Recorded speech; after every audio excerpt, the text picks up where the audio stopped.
Sejam todos bem-vindos ao canal Escola Dominical Brasil. Meu nome é Vanderlei Claudiano e hoje eu vou compartilhar mais uma designação do Vem Segue-me com vocês. Hoje eu vou começar a designação com uma história, tá bom? Conta-se a história de um homem que ele era muito rico nos Estados Unidos e que ele tinha um navio e ele transportava a sua riqueza por meio desse navio, fazia negócios e um dia o navio ele estava em alto mar, no oceano, e os motores do navio parou, né? E o navio ficou à deriva. Ele preocupado com toda aquela carga preciosa, toda aquela ouro, prata que tinha ali naquele navio, ele pegou e pediu para que o melhor mecânico que existisse fosse lá consertar o navio. Né? E mandou buscar de helicóptero, né? Ele estava no escritório dele, ligou, mandou buscar de helicóptero e deixou lá o melhor mecânico para cuidar desse assunto, para que ele não tivesse problema. Afinal de contas, hoje em dia também existe piratas, né? Um navio ali à deriva, isso é um problema. Então esse mecânico, né, o melhor mecânico que achou, ele procurou e mandou ir buscar. Esse mecânico ele ficou durante 3 dias, né, e ele se sentiu incapaz de consertar o motor do navio ali. Ficou 3 dias trabalhando. Muito bem. O homem então disse: não, tá bom, volta, né, você vai embora, eu vou chamar outra pessoa para arrumar, depois você manda a conta quanto que foi o seu serviço aí para mim aqui no meu escritório. E aí, então, o helicóptero levou, enquanto estava levando ele embora, ele procurou ali o melhor engenheiro que existia na parte ali do navio, né? De motor, de navio, engenharia. Então, ele pegou o melhor engenheiro que existia nessa parte. Então, esse engenheiro, ele foi lá pro navio e ele ficou trabalhando ali durante 3 dias, tentando fazer o motor do navio voltar a funcionar, né? O motor dava aqueles roncos assim, querendo funcionar, mas não funcionava. E durante 3 dias ele não conseguiu aquela façanha. E aí o homem falou: ah, já chega, né? O que eu devo fazer? Manda chamar a pessoa que construiu o motor desse navio. Eu quero que chama aí. E era um senhor já bem idoso, né? E aí ele mandou buscar de helicóptero esse senhor, levou o outro engenheiro embora e falou pro engenheiro: ah, depois você me manda a conta aqui pro meu escritório do seu tempo de serviço que eu pago. E foi buscar ali o senhorzinho, né, que trabalhou na engenharia desse motor. E aí o senhorzinho chegou lá e ele falou: liga o motor, né? E aí fez aquele ronco querendo funcionar e parou. Ele falou: ah, já, vamos ver aqui. Aí ele foi, colocou a mão nos canos ali que passa ali a temperatura do navio, tudo, né? Aí ele falou: liga de novo. Aí ele tentou ligar ali, deu aquele ronco, parou, para. Aí ele foi mais em um lugar, tinha uma válvula ali, né? Em um cano aberta, né? Aí ele pegou o martelinho dele de dentro da bolsa e deu uma martelada ali naquele ponto, naquela válvula, né? Ele falou: ah, agora pode ligar o navio. Era isso, né? As pessoas até duvidaram, né? Né? O mecânico lá ficou 3 dias, não conseguiu. O engenheiro ficou 3 dias, não conseguiu. E aquele senhorzinho ali, ele chegou no navio e no primeiro dia ali, em poucas horas, ele pegou e falou: é esse o problema. Bateu ali com o martelo e quando foram ligar o navio, ele funcionou, né? O homem ficou muito grato, né, o dono do navio, daquela fortuna, porque agora aquela fortuna podia ir em segurança para onde era o destino dela, né? E aí ele pegou e falou: fala para ele mandar a conta aqui para o escritório. Ele ficou muito feliz com aquilo. Bom, então, uma semana depois ele recebe, né, a carta dizendo quanto foi cada serviço ali. E aí ele abriu a carta do mecânico, o mecânico falou: olha, o meu serviço era US$ 300 por dia. Como eu gastei 3 dias, né, são US$ 900. Né? Ele explicou: ah, tudo bem, né, o tempo de serviço dele. Não arrumou, mas foi o tempo, ele teve que se locomover, tudo. E pegou e falou: falou para a secretária: paga para ele aqui 900, né, faz o cheque e manda para esse homem aqui US$ 900. Aí ele abriu a carta ali do engenheiro, o engenheiro falou: olha, o meu tempo de serviço é US$ 2.000 por dia. Eu gastei 3 dias, né? Não conseguiu arrumar, mas foram 3 dias de trabalho. Então, o meu trabalho é US$ 6.000. Falou: tudo bem, eu pago. Ele estudou, né? Ele gastou o tempo dele, tinha diploma, tudo bem. Então ele pegou e falou: faz o cheque aqui para esse aqui de US$ 6.000 e manda para ele, tá bom? E aí ele abriu a carta do senhorzinho, que tinha ficado apenas algumas horas ali no navio, mas resolveu o problema, né? E aí, a do senhorzinho ali era US$ 50.000, né? Aí ele pegou e falou assim, eu pago porque ele resolveu o problema e aquela fortuna valia muito mais para mim, eu pago com gosto. Só que ele colocou aqui US$ 50.000, mas não explicou, né? O tempo de serviço dele, o que que aconteceu. Fala para ele explicar para mim aqui o que que foi aqui para me pagar de acordo com o serviço que ele executou, né? E aí o homem mandou, né? O senhorzinho mandou a carta ali de novo explicando, né? Olha, uma martelada são US$ 10, né? Mas 49.990 é saber onde bater o martelo. Né? Então, ou seja, o conhecimento dele. Né? Então, o que o homem estava pagando era por meio do conhecimento que aquele homem tinha. Né? E por que eu quero compartilhar essa história com vocês? Porque hoje eu quero falar sobre o conhecimento, sobre como Abraão ele adquiriu uma grande fortuna, tá bom? Como ele ficou muito próspero.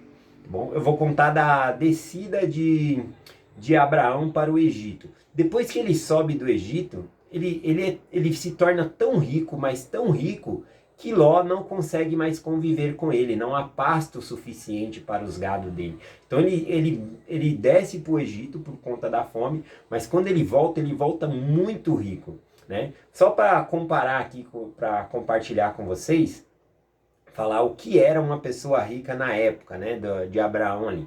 Uma pessoa rica, ela tinha 100 ovelhas, 200 juntas de jumentas, tinha 500 camelos e tinha pelo menos 300 gado, né? E também teria que ter ali muitos servos, né, a seu serviço para cuidar de todas essas coisas. Então, fortuna naquela época não era ouro e prata, também era, mas para se considerar uma pessoa rica, né, tinha que ter tudo isso aqui. E também tinha que ter no mínimo 100 tendas, né, para os habitantes ali. Então, normalmente a gente olha aí para a história de Abraão, né, como olhando Abraão, Sara, um servo ali, Eliezer, mas não era bem assim, era numeroso, né? Nós podemos ver quando ele vai guerrear os 5 reis ali, ele junta da sua casa ali, dessas tendas, ele junta 318 homens capazes de pegar em espada e lutar. Então, quando nós estamos falando da história de Abraão aqui, não pense que Abraão ele era meia dúzia de pessoas ou 50 pessoas, eram muitas pessoas. Se eram 318 capazes, imagina esses servos e servas que tinham suas esposas também, crianças, idosos que haviam no meio ali. Então, Abraão ele foi uma pessoa muito próspera. Até mesmo antes de descer para o Egito, ele era rico. Quando ele sobe do Egito, é citado que ele é muito rico.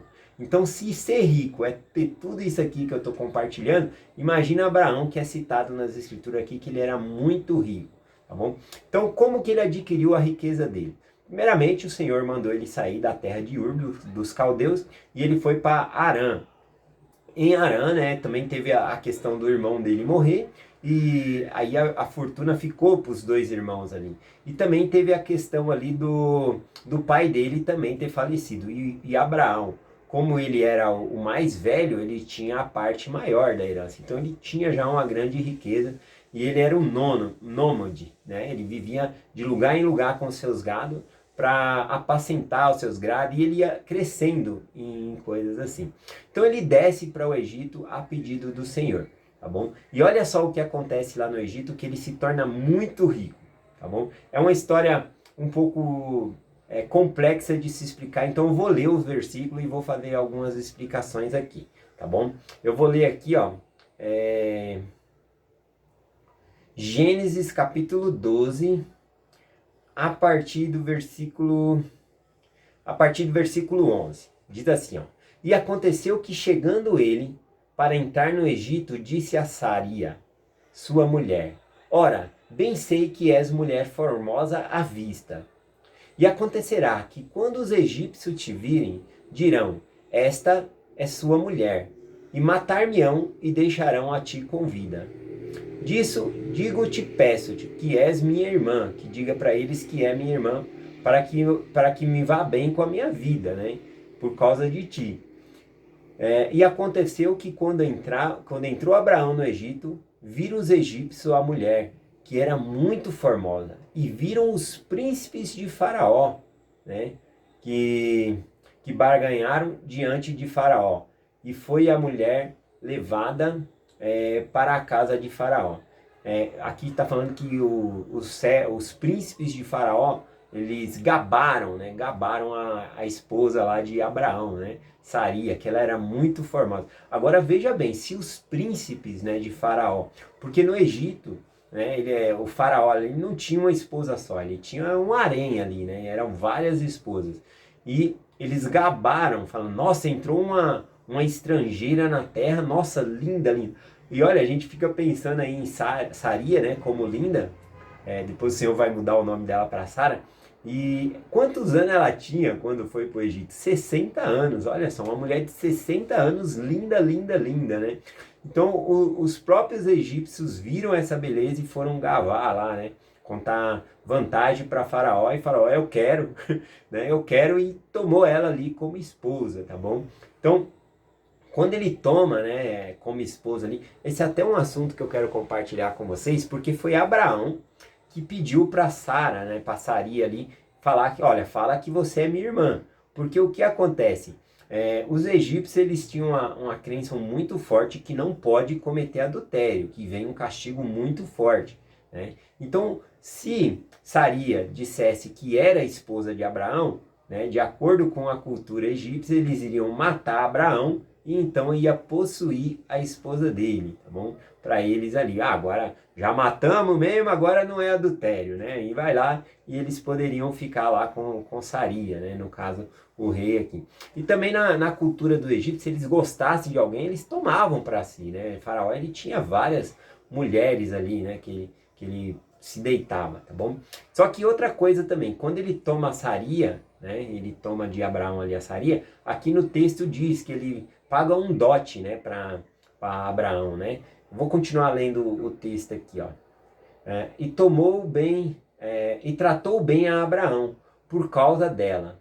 Ele deu ovelhas, vacas, jumentas e servos e muitas juntas de camelos.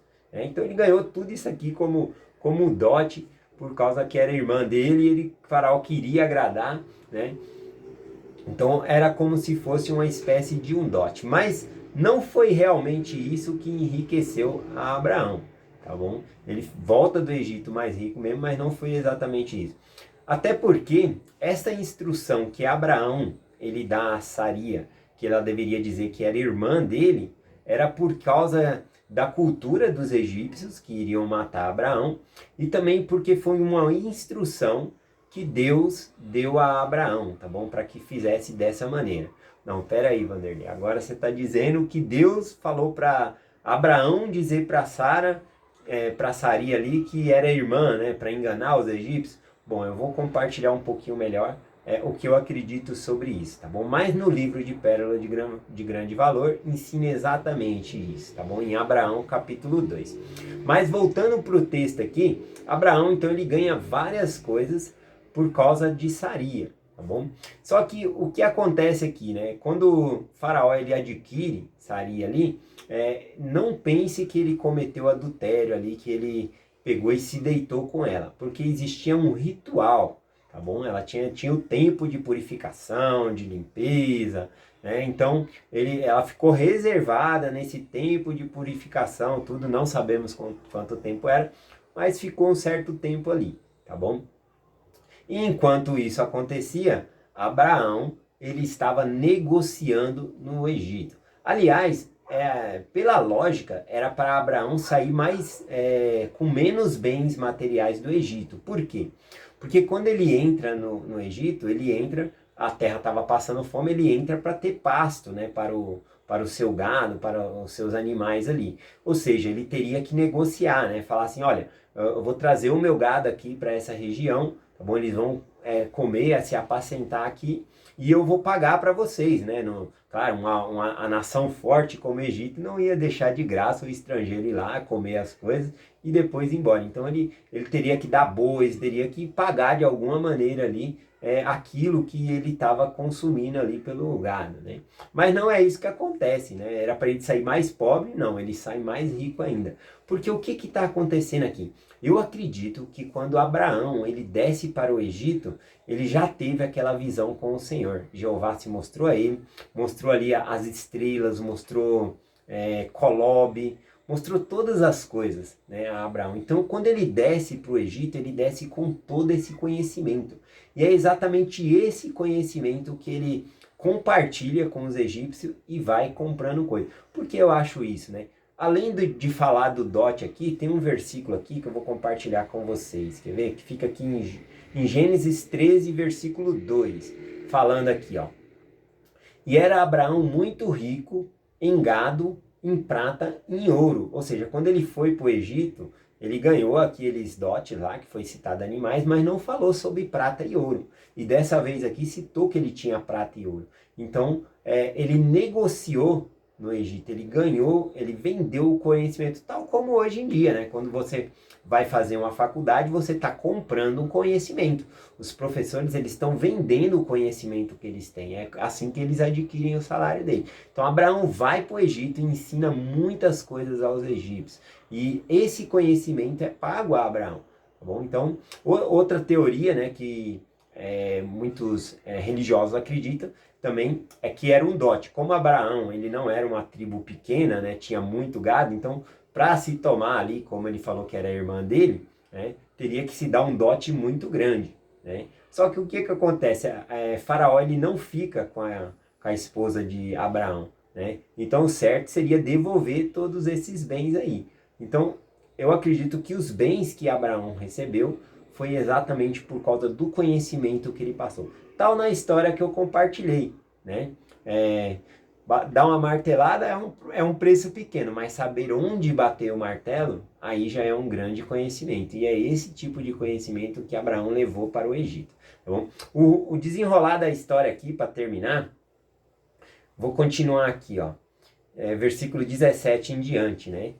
Porém, o Senhor feriu a Faraó em sua casa com grandes pragas por causa de Saria, mulher de Abraão. Então, veja que Deus ele castiga Faraó por causa de ter tomado a esposa, Saria de Abraão, né? Só que Faraó não sabia, mas mesmo assim Deus infringe um castigo ali, né?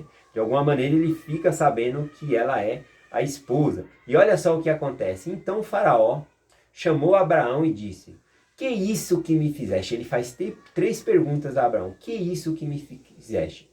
Por que não me disse que ela era tua mulher? Por que fizeste isso? Por que disseste, é minha irmã? Então ele fala assim, o que é isso que você fez comigo, Abraão? O que é isso? Por que você não disse que ela era tua mulher? Por que você disse que ela era sua irmã? Né? E aí, então, continua, né, a história aqui, né? Dizendo assim, desta maneira eu teria tomado ela como mulher. E agora, pois, eis aqui a tua mulher. Toma e vai embora. Aqui podemos ver realmente que não houve o adultério, tá bom? Que Faraó ele não se deitou com Saria, porque ele falou que teria tomado ela como mulher. Ela estava naquele ritual de preparação, de purificação. Então não houve um adultério, tá bom? Então ele pede então para Abraão ir embora e Abraão vai embora com todos aqueles bens, né? Que inclusive ele pede para escoltar, né? Abraão ali. Agora veja bem, eu acredito, né, que o Senhor deu essa instrução a Abraão para agir dessa maneira com Faraó. E nós podemos ver que não existe uma repreensão da parte do Senhor para Abraão, né, o pai da fé, nem mesmo no Novo Testamento dizendo, Abraão vacilou nisso, ou até mesmo aqui Moisés, ele não fala de nenhuma repreensão ou castigo, né, a Abraão por ter falado dessa maneira, que era a irmã dele, quando era esposa, tá bom? Nós temos a explicação que realmente naquela época não tinha primos, primas como nós conhecemos hoje, tá bom? Era chamado de irmã. A Saria realmente era irmã dele, porque era chamada de irmã, mas no sentido do que? Era filha do irmão dele que havia morrido, Arã. né? Então ele não teria mentido, né, se ele dissesse é minha irmã e ele disse é minha irmã. Porém, quando você fala algo que já é para enganar a pessoa, então foi mentira, né? Então esse argumento cai por terra, né? Ele realmente fala aqui para Faraó, não, mas realmente ela é minha irmã, né? Por causa disso e disso. Mas o argumento cai por terra porque realmente Faraó ele vê que está falando realmente para enganar ele ali, né? E aconteceu toda essa questão aí. Mas foi o Senhor que instruiu a Abraão. Bom, vou compartilhar aqui na Pérola de Grande Valor como que o Senhor instrui a Abraão a proceder dessa maneira. E por isso nós não vemos nenhuma repreensão da parte de Deus a Abraão por esse ato e nem mesmo dos profetas, né, a Abraão, né, sobre o pai da fé ter agido dessa maneira. E o castigo? Cadê o castigo de Deus então para Abraão, se ele agiu erradamente? Né? Não, o castigo foi para Faraó lá, né, que não tinha nada a ver com a história. Então, que nós possamos entender um pouquinho melhor. O que diz aqui na Pérola de Grande Valor, a Pérola de Grande Valor aqui, a respeito dessa história, tá bom? Fica aqui em Abraão, capítulo 2, a partir do versículo 22.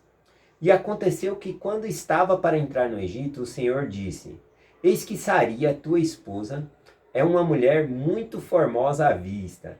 Todo mundo viu que era formosa ali, né? Os egípcios, né? Aqueles, olha só, né? Eu acredito ali que mesmo com 60 anos de idade ali, Saria, ela colocava as menininhas de 20 no chinelo, né? Eu imagino os príncipes falando lá para Faraó, olha, essas menininhas que você tem de 20 anos, nossa, aqui entrou lá, meu. Nossa, é muito mais bonita, né? E olha que ela tinha 60 anos, né? O verso continua dizendo aqui, portanto acontecerá que quando os egípcios te virem, dirão, ela é mulher dele, e matar-te-ão, e ela guardarão em vida, porque desta maneira que eles fazem, né? Para possuir as mulheres que eles querem ali. Então o Senhor mandou Abraão proceder desta maneira, para preservar a vida de Abraão, para preservar a vida de Sara, de Saria também, porque ela serviria como objeto ali para Faraó, né? Então tem toda essa questão aqui da proteção. Não que Deus não poderia agir de outra maneira para proteger, mas ele usou essa maneira. E aí ele disse, que ele diga aos egípcios, que é tua irmã, e a tua alma viverá. E aconteceu que eu, Abraão, contei a Saria, minha mulher, tudo o que o Senhor me dissera. Portanto disse-lhe, rogo-te que diga que é minha irmã, para que me vai bem por tua causa, e minha alma viva, graças a ti. Então, o que Abraão faz aqui não é nada mais e nada menos do que obedecer o que Deus ele falou, né? E agora nós temos um grande problema na mão aqui, porque dá a entender que Deus mandou mentir, né? E Deus não age dessa maneira. Mas eu quero compartilhar algo com vocês, o que eu enxergo nessa escritura aqui, tá bom? Por exemplo, né? Deus ele fala lá nos 10 mandamentos, não farás imagens de escultura, nem do que há em cima nos céus, nem no que há embaixo na terra, nem nas profundezas da terra. Fala que não deve fazer imagens de escultura. Porém, quando ele manda construir o tabernáculo, ele manda construir ali anjos, né, com asas, né, para simbolizar ali a adoração a Deus. Inclusive na Arca da Aliança, né, a Arca da Aliança ali também tem dois anjos com as asas apontadas um para o outro ali, tocando as asas, em adoração à arca ali, né? Então se não pode fazer imagens, por que mandou fazer então? Né? Então o que eu quero compartilhar com vocês é o quê? O que Deus manda, ele é a prioridade. Bom, o que Deus manda, aquilo que é o mandamento. Por exemplo, ele manda não matar. E daqui para frente, né, quando Josué entrar na terra ali, a gente vai ver que Deus ele vai mandar matar os povos, que a terra é por herança dos filhos da promessa. Então ele vai mandar matar, né, os israelitas, que vão ser o dono da terra. Então o mandamento é não matarás. Porém Deus, se ele manda matar, não é errado, tá bom? Aliás, se Abraão ele tivesse dito, né, mesmo se ele tivesse dito da seguinte maneira ali, Saria é minha esposa, ele estaria cometendo pecado. Por quê? Porque ele estava desobedecendo uma ordem de Deus. O que é pecado? Pecado é agir conscientemente contra a vontade de Deus. Então, se Deus pediu para fazer algo e você deixa de fazer, você está agindo conscientemente contra a vontade de Deus. Embora não pareça muito clara as instruções, é assim que nós devemos agir. Tá bom? Então Deus, ele é soberano e sabe todas as coisas. Então nós devemos agir dessa maneira, né? Um exemplo aí que fala não matarás, e o Senhor mandou, né, Nefe matar Labão, né? Ele explica os motivos ali, por que que Nefe deveria matar Labão, né? E nesse caso aqui também ele explica a Abraão, olha, você vai agir desta maneira, porque senão os egípcios vão querer te matar, né? Então é isso que eu acredito, é uma explicação um pouco vaga, tá bom? Não tenho citações sobre esse versículo, mas é nisso que eu acredito, que Abraão, ele se enriqueceu por causa do conhecimento que ele tinha, por causa da fidelidade dele, tá bom? Ele não passou ninguém para trás em hipótese nenhuma. É essa mensagem que eu compartilho com vocês, falando sobre o conhecimento. Conhecimento traz riqueza para nós, não somente riqueza materiais, mas como é dito nas escrituras, conhecer a verdade vos libertará. Então conhecer sobre as escrituras vai trazer riquezas espirituais para nós também. Vou finalizar aqui com o versículo de Jacó, capítulo 2, versículo 18 e 19, que fala a respeito da riqueza, e dá até para comparar lá com Mateus 6,33, né? Buscai primeiro o reino de Deus e todas as outras coisas vos serão acrescentadas. Aqui em Jacó capítulo 2, versículo 18 e 19 diz assim: mas antes de buscardes riqueza, buscai o reino de Deus. E depois de haverdes obtido uma esperança em Cristo, conseguireis riqueza, se a procurardes e a procurá-lo-eis com o fito de fazer o bem, de vestir os nus, de alimentar os famintos, de libertar os cativos e confortar os doentes e aflitos. Né? Então esse é o objetivo de nós conseguirmos riqueza, ajudar outras pessoas. Engraçado que se você perguntar para uma pessoa, até mesmo membros da igreja, né? O que você faria se você fosse milionário? Ele fala, nossa, eu ia viajar todo final de semana. Cada final de semana eu estaria em uma praia, em um lugar, no mundo inteiro aí, né? Eu ia estar num lugar diferente, cada final de semana, né? E aí você pode perguntar para essa pessoa, mas e o dia do Senhor? Se tornar milionário vai fazer você deixar de adorar a Deus no dia do Senhor? Né? Então tem coisa que não faz muito sentido. Nós devemos realmente buscar a riqueza, mas para praticar o bem, para ajudar as outras pessoas. Tá bom? E Abraão, ele consegue toda essa riqueza que o Senhor dá para ele por causa desse coração íntegro que ele tem, essa obediência toda. É essa mensagem que eu compartilho com vocês. Em nome de Jesus Cristo. Amém. Até amanhã.